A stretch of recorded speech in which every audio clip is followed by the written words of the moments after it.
pupuntahan. Alam kong di ka nagsasabi ng totoo.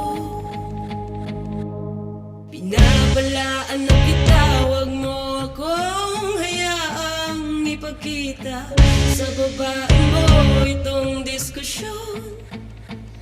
Pagod na akong maglaro sa mga pangakong magbabago ka ba?